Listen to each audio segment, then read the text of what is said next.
From Viper Room TV, and today I have a super awesome guest. Purple Melon. Tom, I mean. Owen from Purple Melon. Hey, it's Purple Melon. Special story about these guys. The first man I ever saw live at the Viper Room was Purple Melon, and I was like super impressed. And now I have him on stage. It's come full circle. I'm super happy. So thanks for being here, guys. I appreciate it. Thank you. Thanks for taking the time. How was that gig? The first gig you saw? Was it busy? It was pretty. It was a gig where Audrina and the Hills was here. Oh yeah.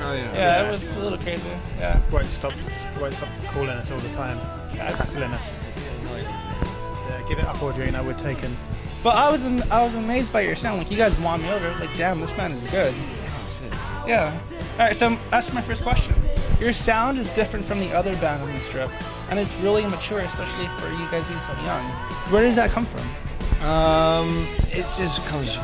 It's just a desire to have a good sound, with nice gear, and a lot of bands kind of just turn the gain up to 10. It sounds really shit. It compresses the sound as being reedy, whereas really, it's better to have a kind of cleaner, uncompressed, bigger sounds. But I think he means stylistically. He's not talking about your guitar tone in particular, Tom. Oh right, okay. Stylistically, why do we go for that? But I guess we sound different because we're foreign. I guess for a start, most of the bands here aren't foreign, so it's kind of like by default that kind of works in our advantage. Was it a natural sound, or did it just come out that way, or do you guys want to target that sound? I mean, when we first started out, there were kind of a bunch more sort of influences in the Purple Melon sound, weren't there? Yeah. But during the process of making the record, we kind of whittled down sort of what Purple Melon is, what it's about, and kind of we focused it. We trimmed all the fat off, and all we left with is the high grade quality meat that is Purple Melon dog food. So when you guys started, who were your influences? We had sort of lots of different influences, our own influences, but our sort of collective influences was all the usual kind of stuff. Yeah, Faces, Jeff Beck Group. Alright, so my next question is, what is rock and roll to you, and do you guys feel you live up to it? Good question. What is rock and roll to us, Tom? I don't know. We like it. To be honest, I think rock and roll is different, very different from being someone on the inside looking out as to what it's perceived to be. I think it's kind of like, I don't know, I think rock and roll from the kind of from the observer is just a bunch of cliches, isn't it? I think, and I think nowadays rock and roll is kind of is an umbrella term, because in England when you say rock and roll, you think more of kind of Elvis and the kind of 50s rock and roll kind of thing. Whereas out here, when you say rock and roll, it's more kind of like Zeppelin. Is that? Yeah. Yeah, like Zeppelin's rock. Like in England, you wouldn't class that as like rock and roll. What would you call it, Zeppelin? Just rock, I guess. Rock. Classic rock. rock. Yeah. But I think out here, kind of, you can work in any field, and if you're successful at it, you can be kind of labelled as a rock star. Yeah. Like football players, he's a rock star. It doesn't really carry the same weight as it used to. Yeah. You're not you're not Jimmy Page. You kick a pigskin around a field. Do you know what I mean? Yeah. Alright, so you guys are from London, right? Yeah. Okay. So how was it just packing up and coming out to Hollywood? It was exciting, because we kind of we all left our lives behind, and it was it was obviously a risk. Tom left his wife and his 3 kids there. 3 kids already? Wow. I'm joking, of course. It was 4. 4 kids. 4 kids. It was a risk which I think paid off. I think we're doing we've done better out here in 3 years than we did in 5 back in England. Yeah. I mean, yeah, it was just an adventure. It's just something, it was kind of an unknown.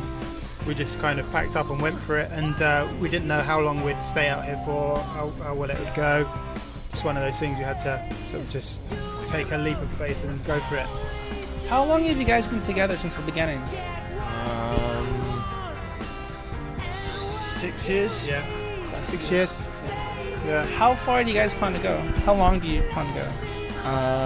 Well, until we've made. What was the date we put on it? It was December. Well, the world's going to end this year anyway, isn't it? It's no December. worries, right? December 2012. Party it up. I thought it was going to end last year as well in November. Yeah, the guy got it wrong though, didn't he? There's that math problem. Alright, so let's talk about your show. March 1st here at the Viper Room. March 1st, album launch. Mhm. We're launching our debut album, Henry's Rocket. Available on iTunes. Available on iTunes. So why should people spend their time to come out and see you guys? Because it'd be well worth your money. Your 10. How much is it? Because you might, $10 I think, and you might meet your soulmate at the gig out in the crowd. You never know what happens. Yeah. It'll be on this very stage here as well, won't it? This very stage is where it's going to happen. But you should come and see us because generally Purple Melon gigs are they're a good time. They're fun. We generally have a good sort of group of people that come and see us. Everyone's there to have a good time, and they're music fans.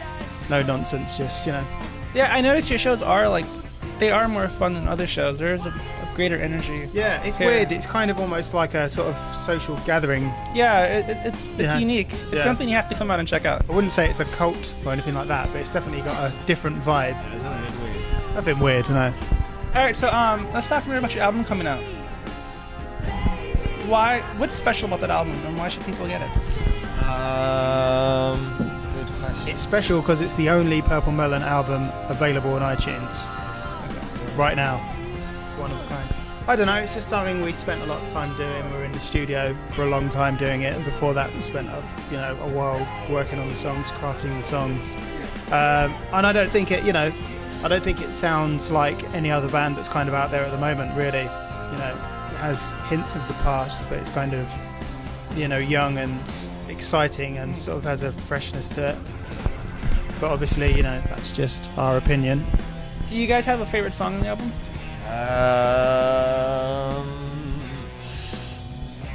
It changes. I like the kind of more guitar-y sort of one. I like Princess Peaches and One More Night.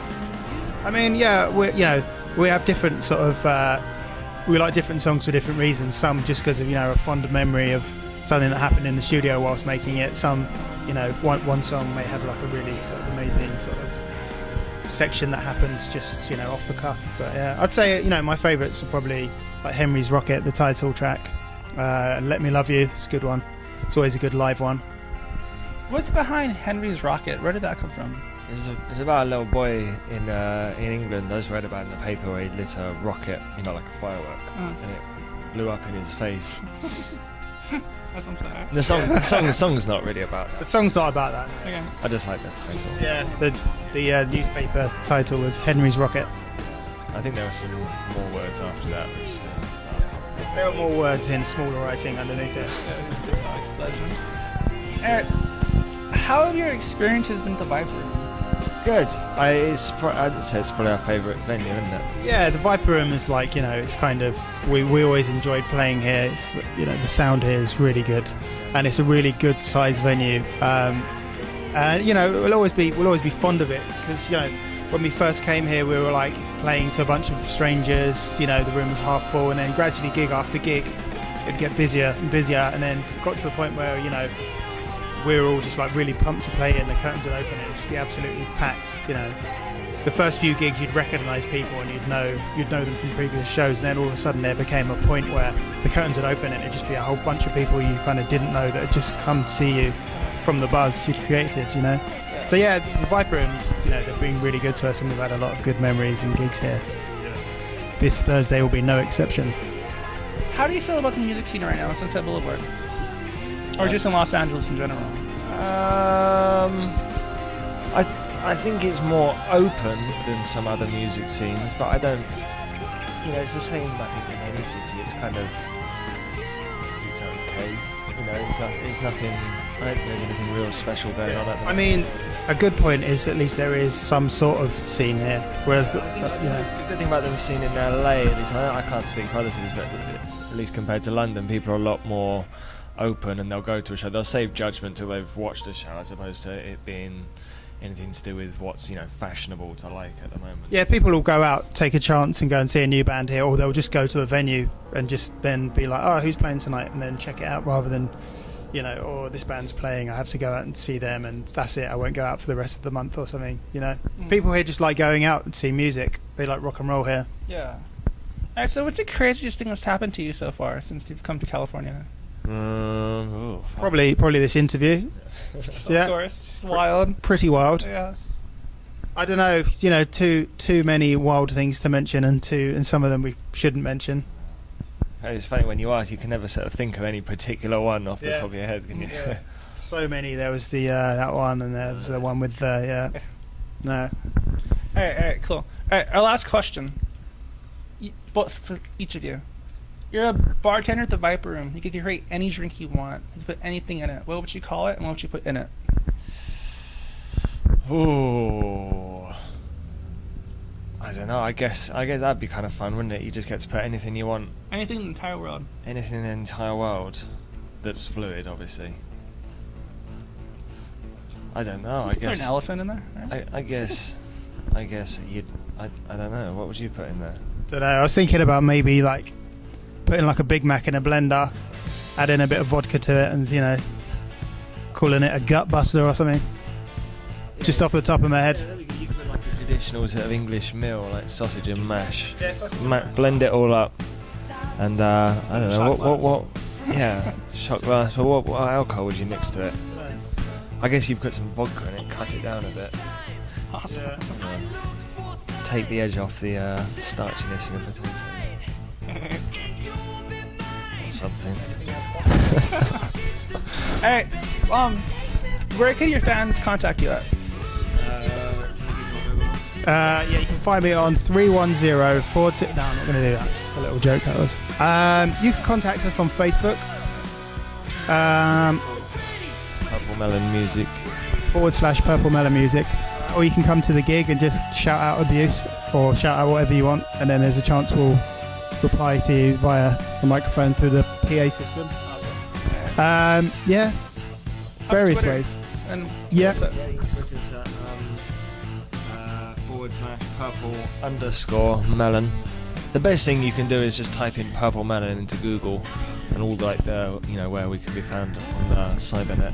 Where you can put out some positive thoughts, send it out to the cosmos, and eventually it will reach us and we'll get back to you. Alright, do you guys want to add anything else about your show? March 1st? Please come to the show March 1st. Come along. Alright, this is Viper Room TV. This is Purple Melon. Tom, Owen, thank you guys so much for being here. Thanks for having us. Thank you. ViperRoomTV.com, Facebook.com/ViperRoomTV, and Twitter, I'm at ViperRoomTV. Please share it with your friends and everybody else. And thanks a lot, Purple Melon. Cheers. See you again later. Thank you so much. No. Bye. Later, guys.